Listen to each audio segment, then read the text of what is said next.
It's time for Talking Sports, Birmingham's only weekly sports update to put you in the game. Winning isn't everything, it's the only thing. Now, here is your winning action host, Kip Keefer, and the legend. Hello again, everybody. Welcome to Talking Sports. It's championship week. We are pumped up and ready to go to bring you all the information you need on this Saturday to not only enjoy the games, but hopefully profit from them. I'm Kip Keefer, flying solo today, kind of gone Johnny Cash on you today. I promise I won't break into Folsom Prison or any other of his songs. And I think we can get through this in great shape and give you an entertaining half hour of information. After all, in 1927, Lindbergh flew all the way across the Atlantic by himself. I think we can give you a high-flying, entertaining show. Excited again about championship week. It's kind of an odd one without Alabama and Auburn in the mix, but we'll talk about that and in just a moment revisit the Iron Bowl. Want to tell you first that this opening segment and the show itself is sponsored by Birmingham Greyhound Racing, the action capital of the South, the place to be, and it's never been truer, as now there are so many different entertainment options. For instance, this afternoon, a live Greyhound matinee followed by an evening performance tonight, so you've got racing right before your eyes, trackside, and also great simulcasting from all over the country. The fabulous Sports Parlay Card Contest, which can't be beat, gives you the opportunity to kind of have a little taste of Vegas here.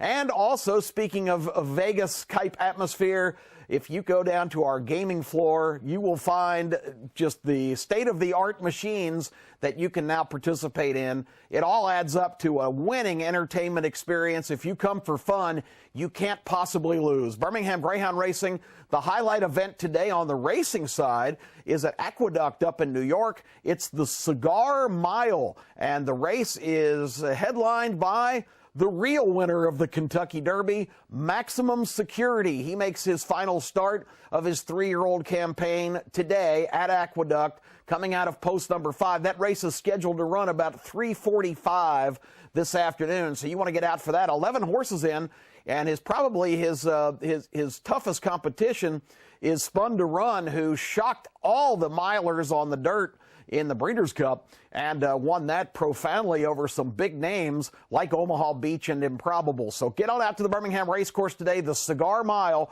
from Aqueduct, the highlight event, along with our matinee, gaming, and, of course, the Parlay Card Contest. All right, let's get to last Saturday Revisited.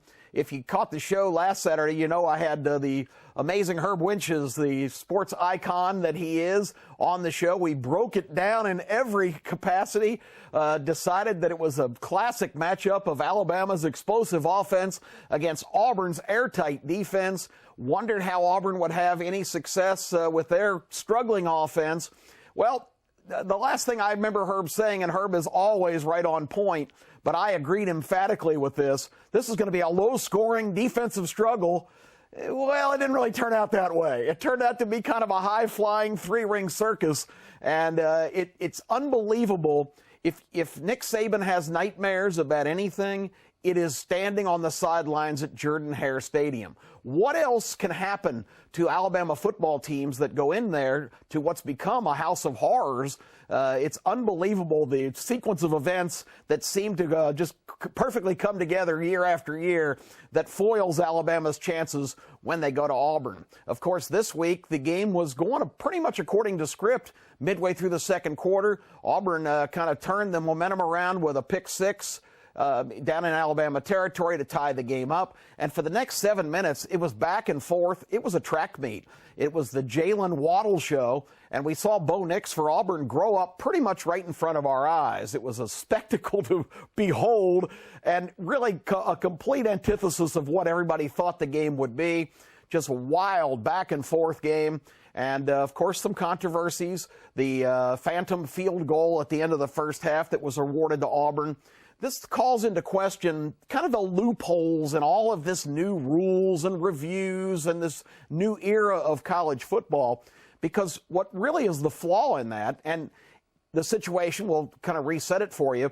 Auburn completed the pass into field goal range with virtually no time left on the clock. Gus Malzahn argued that there should be a second left.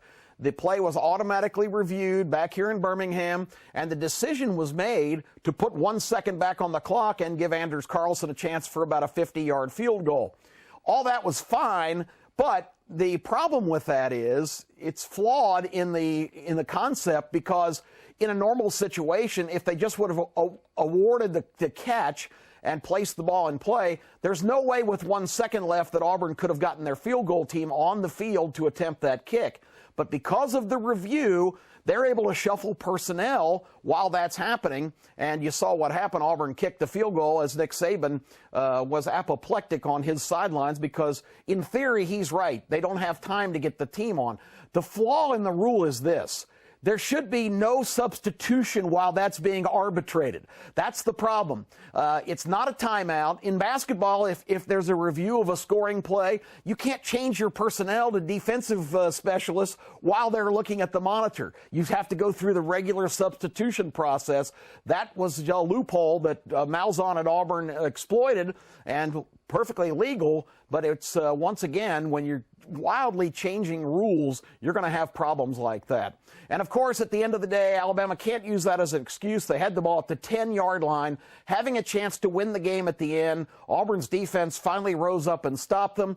And how could we have expected anything else? Field goal kicking woes that have plagued Alabama for years and years reared their ugly head again. You realize Alabama, since 2007, has missed more field goals than any team in the country. Amazing. Back with more right after this. Stay with us. You're watching Talking Sports. Welcome back, everybody. It's Talking Sports on this Saturday, Championship Saturday in the SEC and all the other conferences. We're just 24 hours away from learning the 4 teams in the 2019/2020, which is right around the corner, hard to believe, college football playoff, and ultimately the national championship on January 13th. Kip Keefer with you, having a big time revisiting the Iron Bowl. We'll get back to that and talk about the championship game today at Atlanta. But first, I need to remind you this segment is brought to you by Kemco, who is just a fantastic company, very versatile, can really address any needs you have in your business, your plant, pretty much anything at all. We had Herb Winches here last week, and Herb has said Kemco's his go-to guys for his restaurant, on Parker Creek, the Landing, down on Lake Martin. Kemco is that kind of versatile utilitarian company that can come in and do anything, any job. Give them a call today for any needs you have in your business. A valuable number in your, I guess we don't have Rolodexes anymore, but put it right where you can get to it, because these are the guys that can solve problems. Let's talk about real quick the implications of what we saw last Saturday in the Iron Bowl. And the most profound one is to see the College Football Committee's rankings drop Alabama all the way down 7 spots to 12th for a loss at Jordan-Hare against Auburn, whose only 3 losses this year are to Florida, to LSU, and to Georgia, all highly ranked teams in the top 11. That's a pretty severe punishment. And what it really is a statement about is Alabama, in the committee's estimation, only had 2 significant games this year, and they lost them both, albeit very competitively. But the flaw in that thinking is, well, and I should add, they don't consider any of Alabama's wins to be that high quality. And there's some verification of that when you stop and consider that Texas A&M is their #1 win of the year, a team that has 5 losses. But to drop Alabama to 12th, there are 5 or 6 teams ahead of them that Alabama would be easily double-digit favorites against on a neutral field. To have Wisconsin in the #8 spot. They have losses to Ohio State, where they weren't even in the game, and to Illinois, a mediocre, about 500 team in the Big Ten. Alabama's losses, of course, to LSU and Auburn, a little bit more understandable. So there's still a flaw in the system. It's supposed to be a ranking of the best teams, and I think the committee has taken a harsh step to penalize Alabama to that extent. So you've got Auburn #11, Alabama #12, and 3 other SEC teams, Florida, Georgia, and LSU, of course, in the top 11. So the SEC well represented, but I thought the treatment of Alabama a little bit on the harsh side. Let's talk about what's going to happen in Atlanta today. It is the SEC championship game. Odd, it's a weird feeling, isn't it, that being the epicenter state for college football, that Auburn or Alabama is not in this game. It's the first time in 9 years it's happened. And LSU, the last time they were in, beat Georgia. They get another opportunity to do that today. The line in Las Vegas, the interesting aspect of this, the line in Las Vegas when it was released late Sunday night, early Monday morning, was LSU a 4-point favorite. That line in the first 24 hours went crazy. All the money being dumped in from everywhere in all the sports books on LSU. And by the end of the day on Monday night, that line had ballooned to 7 points. So you don't see that kind of line movement very often. But be careful, because jumping on what the public thinks sometimes isn't the best way to go. The guys in the desert that do this, and the analytics and all the tools that they have available to them, all the resources, they found this game to be a 4-point spread.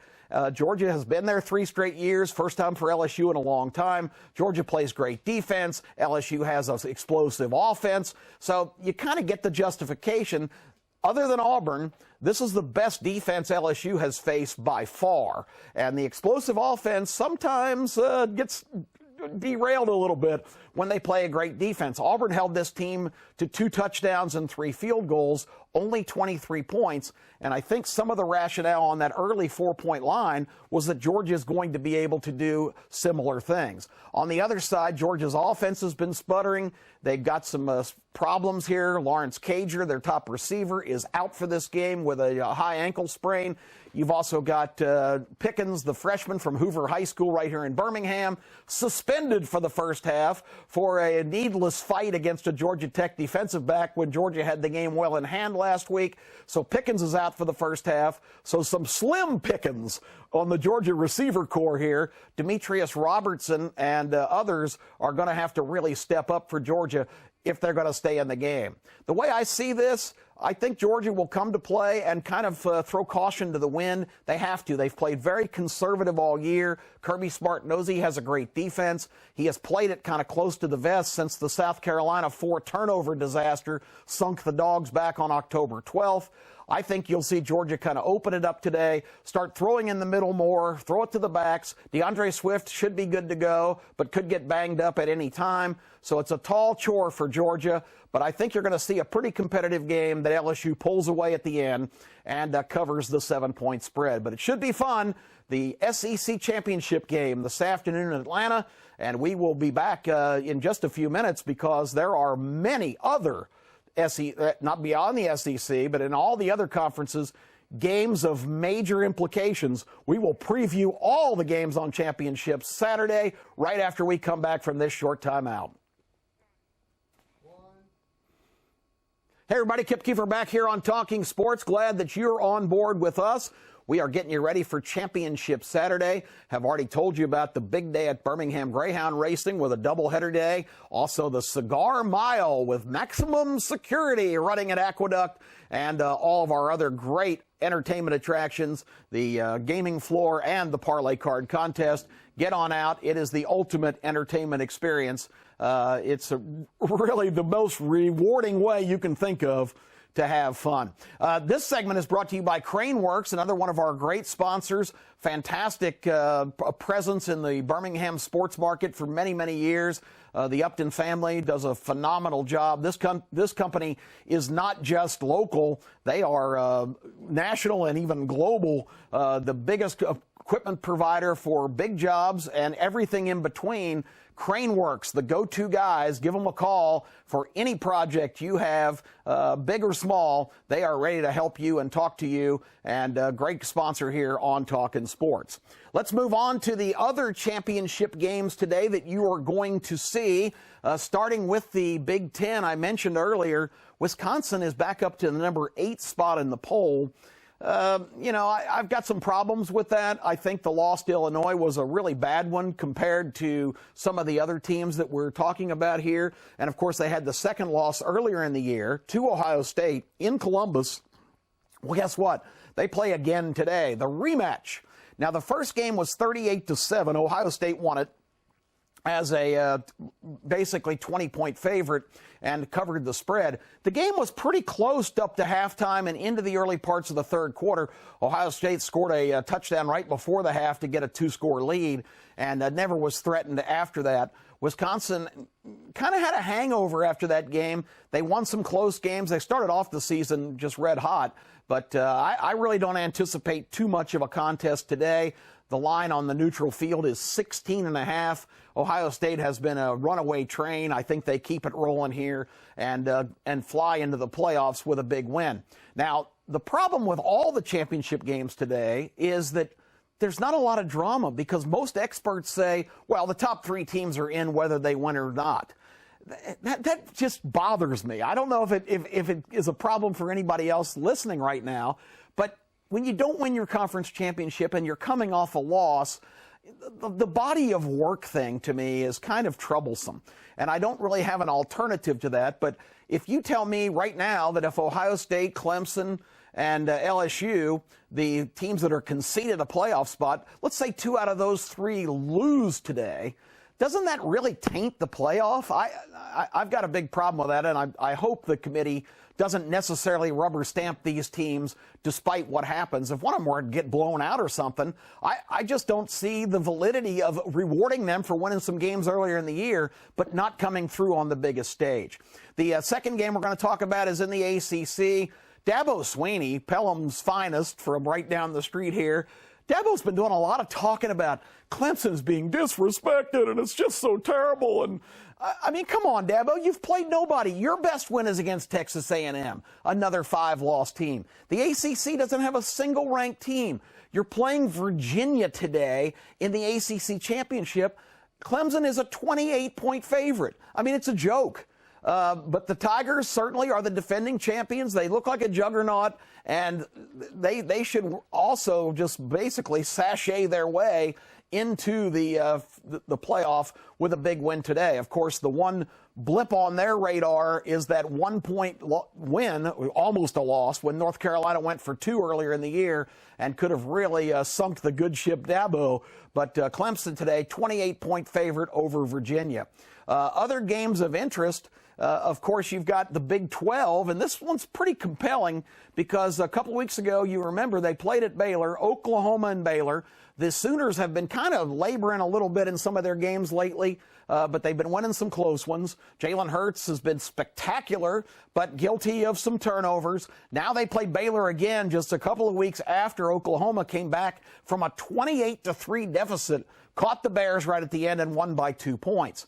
Somehow, despite the fact that Baylor dominated a good portion of that game before letting it slip away by basically getting away from being aggressive and playing not to lose, somehow this line is up to 8.5 or 9 points. That makes you kind of wonder. Baylor finished the season very strongly, thrashed Texas, and just destroyed Les Miles in Kansas. I think Baylor keeps this close today. I think it's going to be a good competitive game. Oklahoma and Baylor, and the winner really positions themselves well because if LSU actually knocks off Georgia today as expected, one of those Big 12 teams could find themselves in the number 4 spot in the playoffs. And 2 other games I want to mention, championship games. Cincinnati at Memphis at the Liberty Bowl.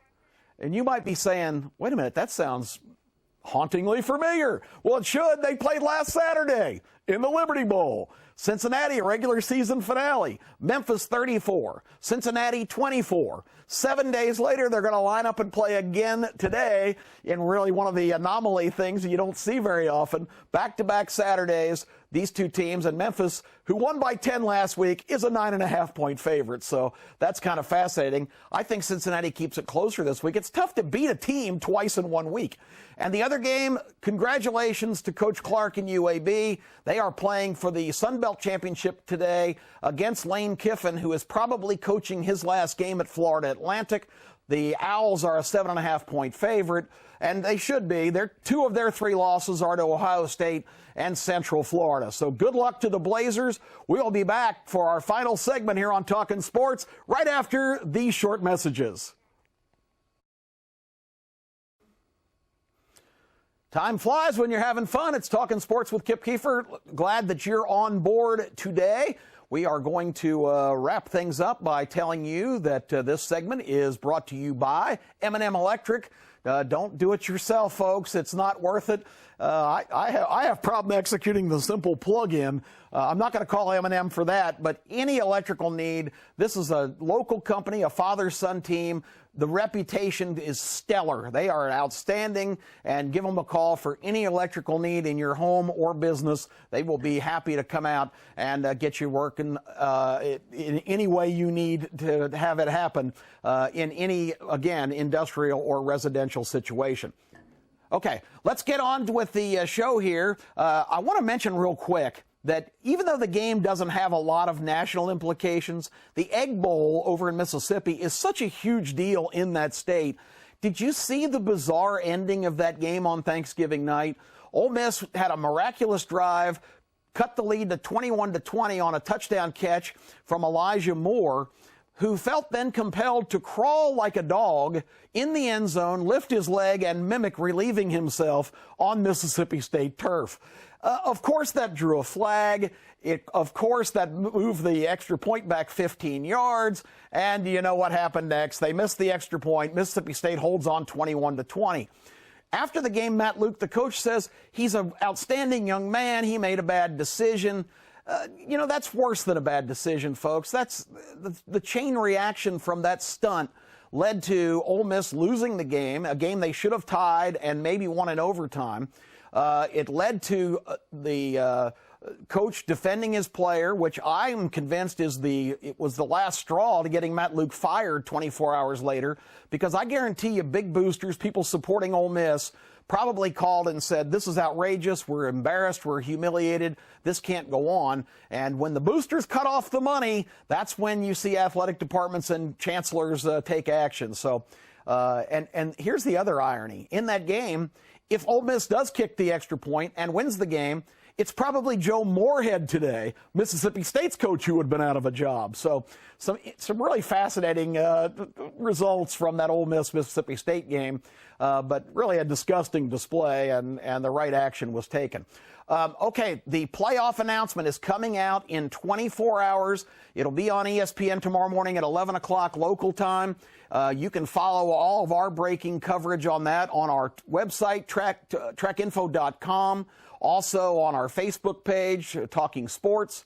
I should have told you the website correctly. TalkingSports.info is the name. Then, of course, we have on Facebook Talking Sports, and on Twitter it's Talking Sports 14. We'll have breaking coverage and reaction to the 4 teams in the playoff going on all morning tomorrow. So if you're out and about, you can tune in there to keep up to date. Also, we got some NFL picks for you. I like both the LA teams. You know, I'm not really an LA kind of guy, but I broke out my surfboard because I like the Rams and the Chargers both this week. Chargers at Jacksonville, Rams playing a survival game against Seattle, who's due for a trip up. And the other game I like is the Pittsburgh Steelers defense going to Arizona. Kyler Murray's kind of beat up. The Cardinals overperformed a lot of the year, but I think they have come back to reality and are just playing out the string. So LA, and Pittsburgh is the NFL way to go tomorrow. We've had a great time here on the show. I hope we've given you some information that you can use to be successful. We will look forward to greeting you again next week with reaction to the playoffs and a whole lot more. I'm Kip Keefer. Thanks for watching Talking Sports. Have a great football Saturday, everybody.